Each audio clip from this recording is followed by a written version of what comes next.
What's up, you guys? We're back. Take two. The first one did not take. Hopefully this one will work.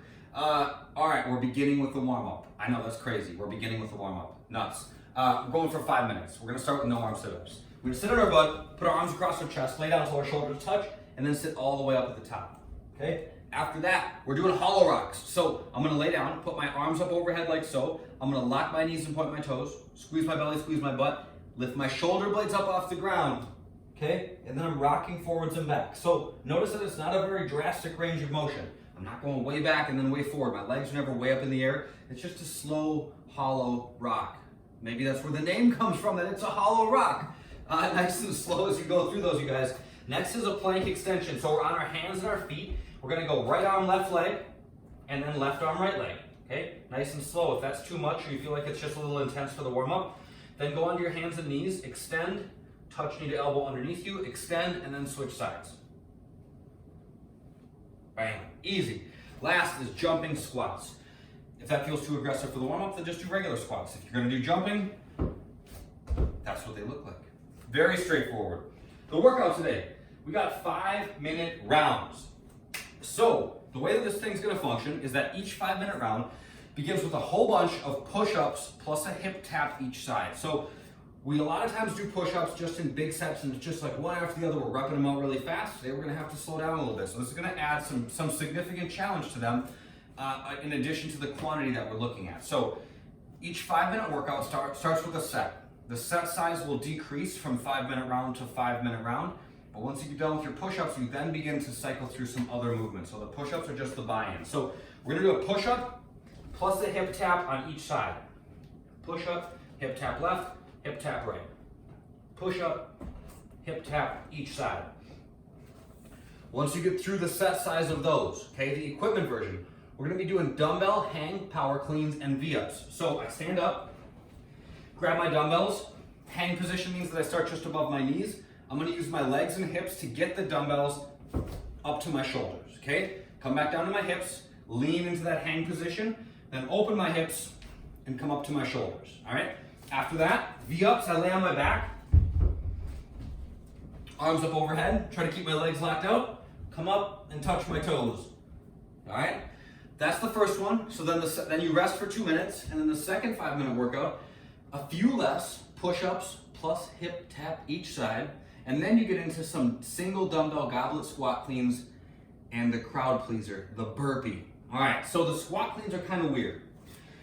This is what they look like. I set the dumbbell up vertically, all right? I'm gonna brace my back, shoulders are back, my belly's tight. I reach down, grab a hold of the dumbbell. I'm gonna open my hips and then drop underneath to catch and then stand up. So look at the transition in my hands as I do these. I touch, open my hips, my hands transition around the dumbbell, and then I stand up. If the dumbbells that you have won't work for this, or if it's just too goofy, just straight up goblet squats are fine, okay? And then the movement we're pairing with these is gonna be a wonderful addition to the workout. It's a burpee. You guys wanna see more? Nope, that's all you get. One burpee, chest all the way to the ground at the bottom, jumping clap overhead at the top. Workout number 3, push up plus hip tap, and then hand-to-hand swings and jackknives. So I got my dumbbell. I'm gonna transition hands at the top by swinging the dumbbell back and then opening my hips and transitioning when the bell's out in front of me, okay?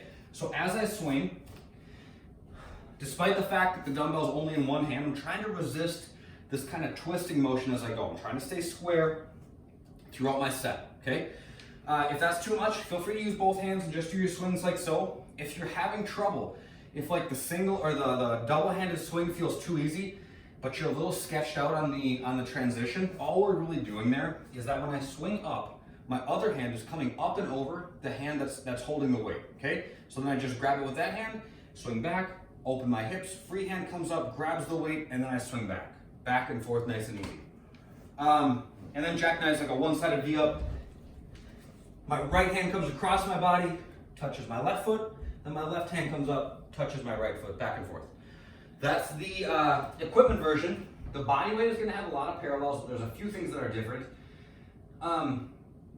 In the first workout, we're doing odd object deadlifts. So grab a box full of books or something heavy, but find something that gives you some resistance, okay? If it's just like a little light, there's not really gonna be any benefit to that, or it's gonna be more minimal. So grab something that's kind of heavy, shoulders back, belly tight, reach down, grab a hold of the thing, feel for tension in the back of your legs, and then stand up slowly. You don't need to run through these things quickly. Be easy. Keep your back in a straight and strong position, and feel for tension in the back of your legs as you move. V-ups we talked about, squats and burpees we know and love.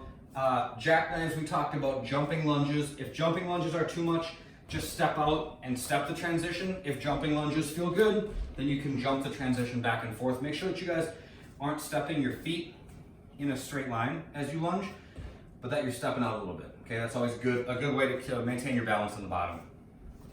That's it for the workout. The mobility work today is my favorite. It's the couch stretch. It's the anti-sitting stretch. So I'm gonna actually use the couch for the couch stretch. Crazy. I'm gonna put my left shin up against the couch, and then my right foot goes out in front of me, and I'm working on pushing my left hip down and open towards the ground. So when I push, I'm squeezing my left glute to flex and open the hip. That's gonna give me the tension that's gonna open the hip. So that's that. 3 minutes per side there. If your hips are really tight, we've all been doing a lot of sitting lately, we all just do a lot of sitting as is. This can feel a little intense. If that's that way for you and your body's just starting to panic and you're just like, oh my God, I gotta get out of here, scoot your knee a little bit further from the wall. That can free up a little bit of slack. But feel for some tension and hang out there. 3 minutes per side. Remember to use the glute, whichever leg is on the wall, use the glute on that side to push your hip open and find some tension. That's a good way to make sure that you're getting the most out of that stretch. 3 minutes per side, and then I suppose I'll let you call it a day. That's it for this one, you guys. If you have questions, as always, get in touch, hit me up. I'm always happy to help. Have a good day, have a good workout. I'll see you next time.